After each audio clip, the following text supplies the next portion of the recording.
Empuuga ne bwero si wano tajja bulya. Yawedde yalinye gye gava. Tuyina baasibaga kato bayina promising future bagalwa musajja oyo. Leero asibaga kato ennimiro gy'alina ne bebbi ajavula nadda. Mbwali watermelon 3. Tuyina abayimbi abava mu by'okuyimba nga bagendako ne mwasayiramu. Asooka ye Ronald Mayinja yakuutako omuzira lwa Bobi Wine. Basajja mivule bwadde n'ensolo nkambwe bayinanga programu yaabwe nali Makerere gye bayita Eagle yaberanga ku NBS basajja mivule Frank Gasumba ne Kabanda Ntyazo kyokka tiyense ebisiraani biri mu nsi ku bonna abali awo kweyo programu Ntyazo ye MP bali abalala onoonya bye bakola tobiramu bagenda okuva mu DP wano nga talina kibiina kibaagala ne bajja ewa Kyagulanyi nga tudde mu ntebe ye ne bafukamira abo boolaba ti mukama waffe tusaasire mukama waffe gali malala mawu ye yatukozesanga ensobe tukulwanise tuboneredde omusajja n'abawa kadi laba Mpuuga gwe bawa kadi mbona yayimirira n'asiba esitaayi naga nze ndi mutandisi wa kibiina ekyawa kye watandika Mpuuga NUP tebagituwera mu kooti Justice Kabiito bwe kiri ku byakibalama Mpuuga wali otuzizaako gwe delegates conference gwe secretary general w'ekibiina osooka nti gwe wakitandika NUP egenda okutandika nga Mpuuga ali mu DP bekuba nammawu ne bo ba Mpuuga balina ekizibu kimu buli gye babawo obubuddamu boonoonayo bava mu ssuubi abo bola naye junior leero wazze gukuma ne bayingira DP DP teyaddamu kufuna mirembe ne bayingira go forward ewambabazi ne bamulyako ze bamulyako bamulya naye Mbabazi atenda abasajja abo anti ebyama babikwatanga babijjeno babize wa Museveni Mbabazi busajja bo ne bakwata pulani za Mbabazi zonna ne baziwa president what go forward Mbabazi abamanyi Mpuuga ayinza okulinnya Mbabazi wali Segona ayinza okulinnya Mbabazi wali ati kudu Mpuuga offer siga Mpuuga tewalina kadi ya NUP siga Mpuuga ali wago ayinza okuyimira n'aleega ebifu n'azimbya ekifuba mbundi w'amanyi oli w'amanyi kwani Mpuuga ataakulaba aba opposition Mpuuga oyo bamukwatirako mu loogi ojjukira bamukuba essasi mu loogi nagamba Museveni yabadde amuse tokalanga akakatabi polisi levane bagante bamukwata n'omusajja Mpuuga musajja mukulu Honorable Mathias Mpuuga birungi si birungi era ng'abaana beeyongedde okuba nga bamukubamu ebituli okusinziira munnange juzi gyevuddeko aneeno yakola pati kakati yabadde lungi naye abantu ne bagizira mwabaddeyo abaana b'essomero nga be bambaziza yunifoomu bane musajja wange Mpuuga yakoze ekibiina babaddewo abantu nga 5 nga bakiggulawo naye Mpuuga kibiina kijja tuga Mpuuga bannange ekibiina kigenda tuga Mpuuga nga tamanyi naye yafunye Democratic Front ate nabo bali mu Buganda bagamba mwe bali so congratulations ebibiina bibadde tebikyafuluma naye olaba okiyina good now singa tuvuddeko era nga tweyongereyo nga tukyali ku mawulire ag'enjawulo agatambula yase tulabira ddala nti ye mukulu Fred Kajubirumbuye tica aka Chemical Ali avuddeyo n'ategeeza nti munnange ono Alex Ruswa Luwemba nti state agent omuntu bw'aleesereza Museveni n'ebyama bya Museveni abyogera ng'ekitekoze ekitetegedde kati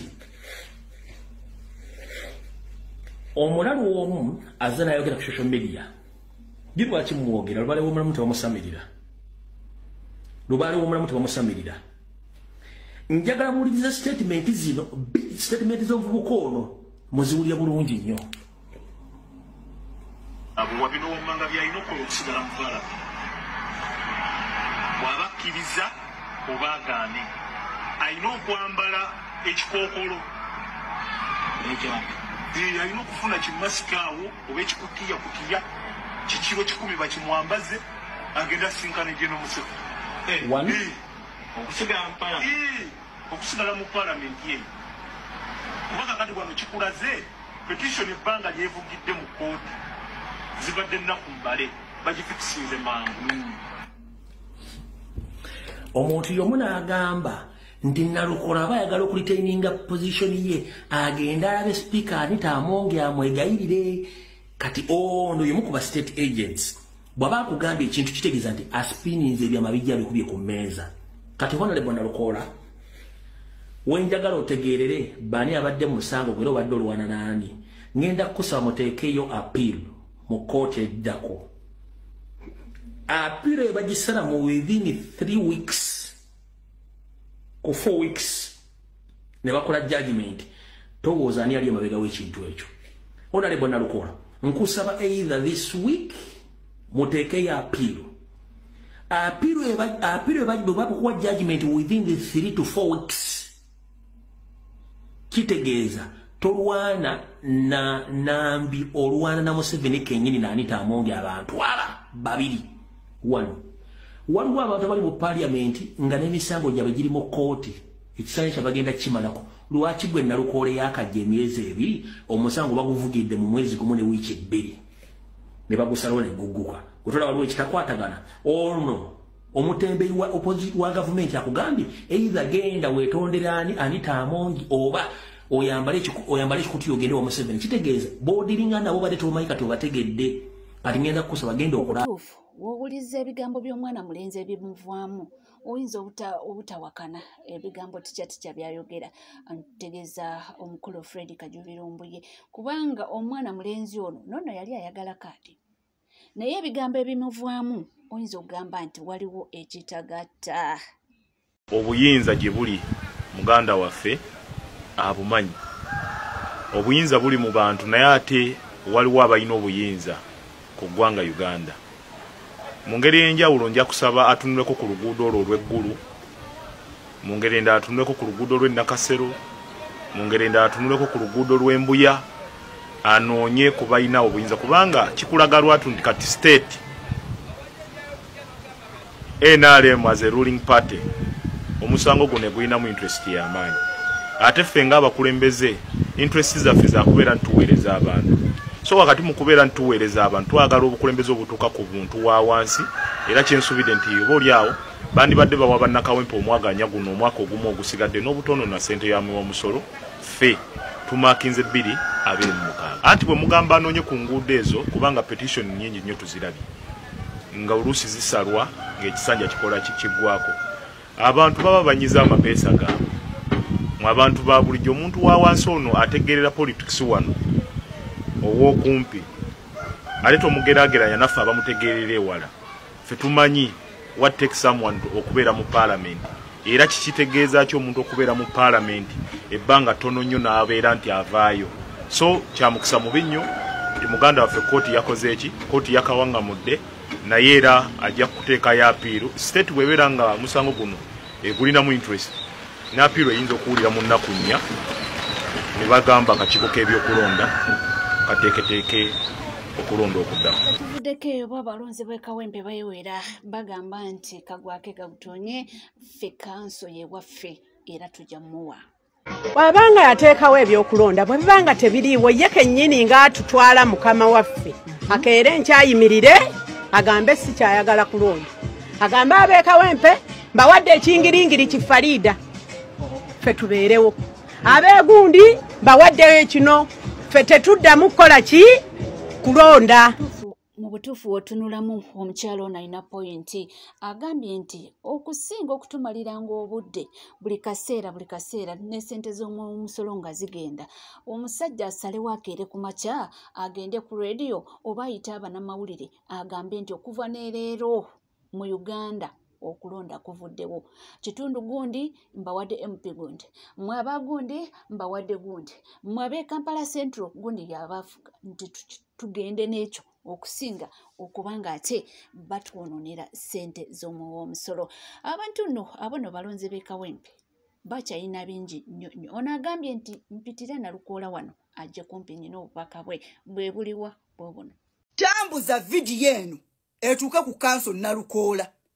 sebo oba nnyabo totuulira vidiyo eno nkugambye gitambuze etuuke ku kanso Nalukola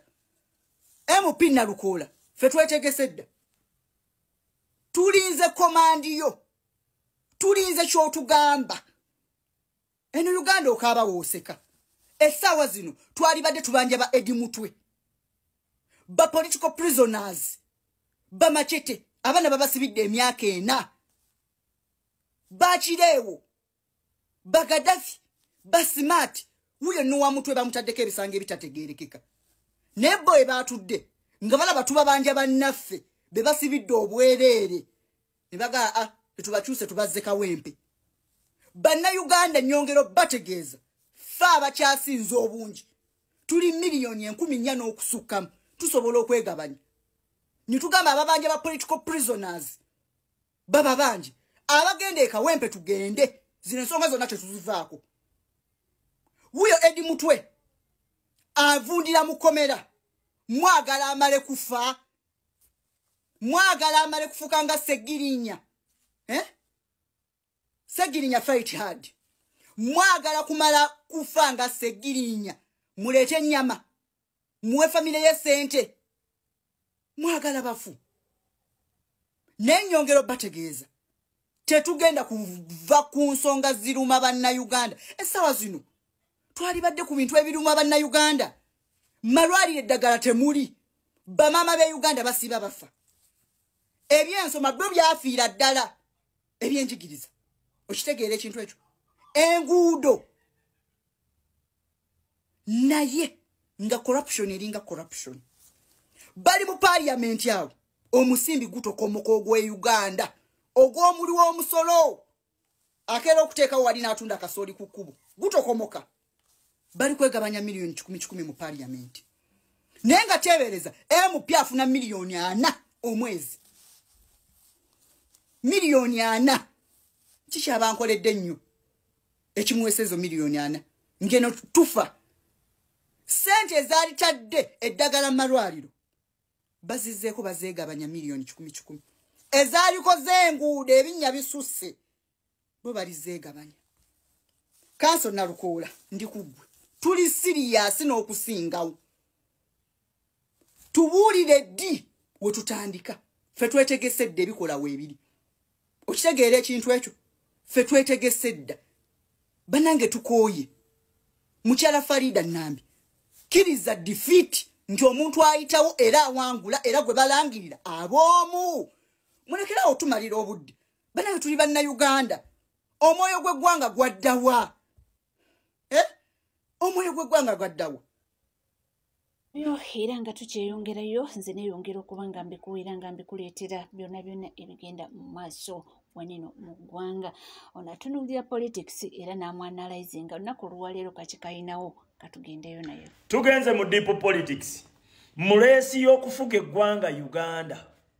Museveni akikkiriza nti mutabani we essaawa zino taliimu ekibuuzo ekyebuuzibwa ye mutabani we akimanyi nti taliimu buli move Museveni gy'akola kati essaawa zino tali mu kusaggulira mutabani ali mu kunoonya survival ekyo nkikubuulira leka nkubuulireyo akantu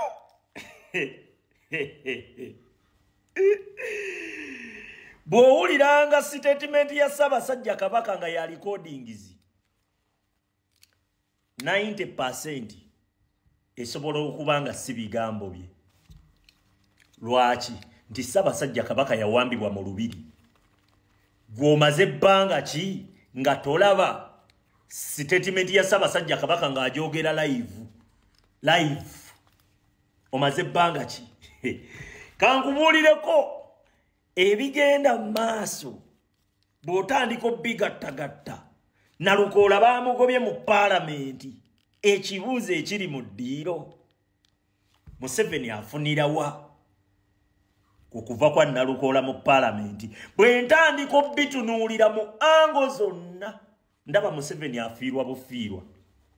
ndaba buli kyakola kipromotinga honorable waffe Nalukoola ekibuuzo ekiri mu ddiiro Museveni tamanyi kyakola awo tuvuddewo Mpuuga yagguddewo ekibiina yabaddeyo n'abantu be 6 nga bwe mwabalabye naggulawo ekibiina ekibuuzo ekiri mu ddiiro mission ya Mpuuga eyali mu NUP eyokutabangula NUP Mpuuga mission eyo yafa obutaka Museveni yagivaako mbukati takyagiriko ombuuza ekibuuzo ekyo ansa nkugamba tasobola givaako tasobola kuleka mpologoma kujja nga tewaliwo wadde emisanvu ekyo tebakukikulimba yensonga lwaki nkugamba nti Museveni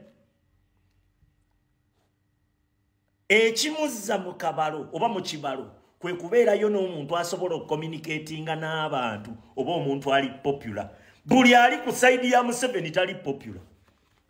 buli ali ku saidi ya Museveni si muganzi buli ali ku saidi ya Museveni basobola okubanga babamanyi naye nga tasobola kwogera kigambo ne kitwalibwa lwaki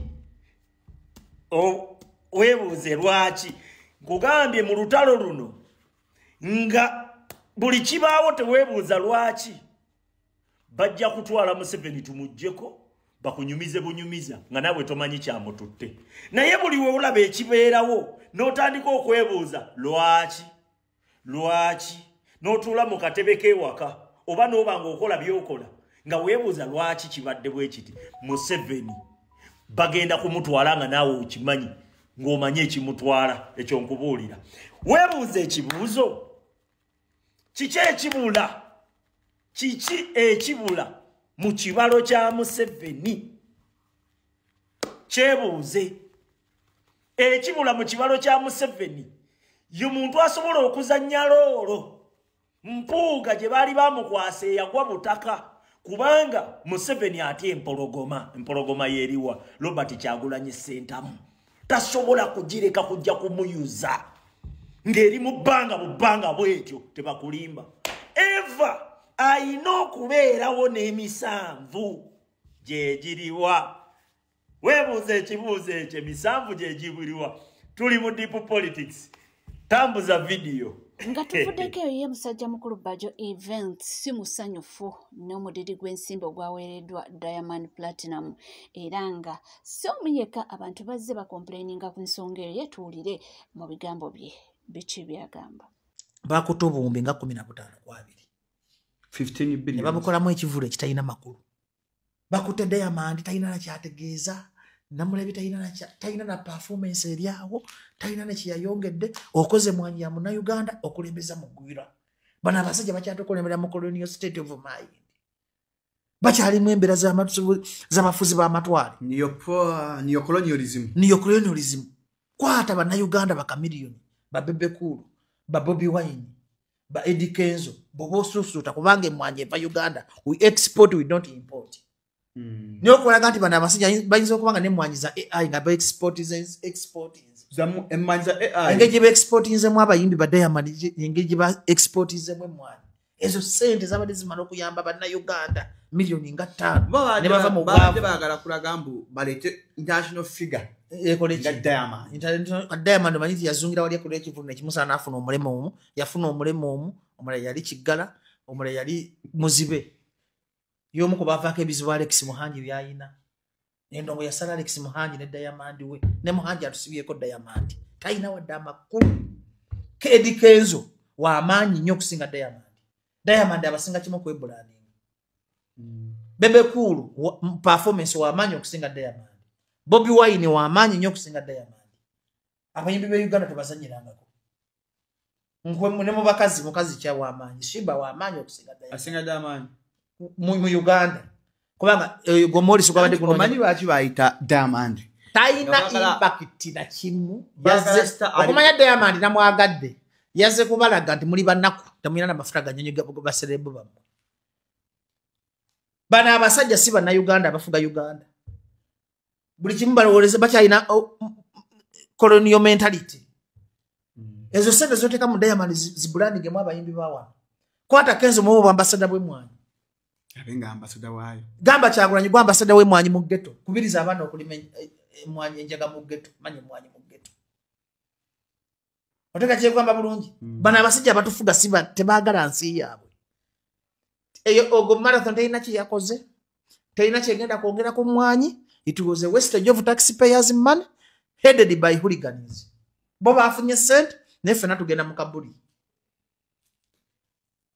N'abayibi b'embala ba Truth basinga Diamond amakulu ko gwomulamwa. Kwata leigi okwate ono mwala ani ono atategeera. Ono mwala yayimba ndi omunyankole. Omega 256. Omega okwate Truth obagambe ngaba nyankole muje mukulembera ekintu kyammwe. E Kampala gambe ndeseyo Bebekulu, ndese Kenzo, ndese Chameleon. Ndese Nwaji, ndese Shiba, ndese Spice Diana. Ngo mukolo guvayo buki? Bulungi. Ninga n'abaana abe wakabayingiza sente zibawadde Diamond Kenzo babawadde mitwalo 22 ndowooza. Okumanya abana abasajja balina kawo mentality balowooza Diamond ne mu performance Kenzo yasenze Diamond twakirabe. Kenzo yasinga performance one. Nagamba mu Uganda nakyogerako kasuku ne mbagamba tozanyisanga omuntu kubayisa. Ne mu performance Kenzo ya performance times Diamond 100 times. Abasajja betaga kusiba bonna babadde mu ebyo bintu. Nze buli abadde omutesiteso wena akwatira mu ggwanga lina accountability gye ntandikirako. Gomanya nnyo okuba kati kankubule ku Salome kankubulireko. Nze nnyo okuba mu kifo ky'amaanyi mu ggwanga wano. Nkigambidde ku. No, it's good to be optimistic. No, tingambi on a sure win. On a sure deal mpuliriza. Me, I can work in I can work in any government in power. Kyagulanyi wajja kimukwatako okumpa ekifo. Ne Museveni kimukwatako okumpa ekifo. Kyagulanyi tajja kuwa. Ne Museveni tajja kuwa. Baati bakuwanga. Mbuuza Balamu. Genda ononye Balamu. Ayisiti Balamu minister. Agenda omubuuza. Ngate nafuuka minister ani gwe basooka okwagala okufuula commission. Agenda omunonye. Ayya! Twale eri. Physically kali kankuwe buyimba. Bali bagakufuula commissioner Bajjo. Nengamba Museveni sobola kolera mu government yo yabali banguzi. Igwe Bajjo. Yangamba njagala obere commissioner w'ebyenvuba. Abasajja banziba. Ne Bajjo bangayi gosobola obakwata. Ne mugamba sisobola. Mu government ye yababbi. Ne mugamba njagala amazima bembasa akyogera afenga mpawa. Ne mugamba olimala kuva mu bukulembeze nzo ofuna ekifo mu ggwanga. Yes, oli ku NCK TV tuweerabira kubanga subscribing obanga obadde tonaba ringing that notification bell sharing liking ebisigadde butereva mawulire nja kubanga ngakuwa era nja kubanga ngakutuusaako wona woli wona wosinzinde sigala naffe tova.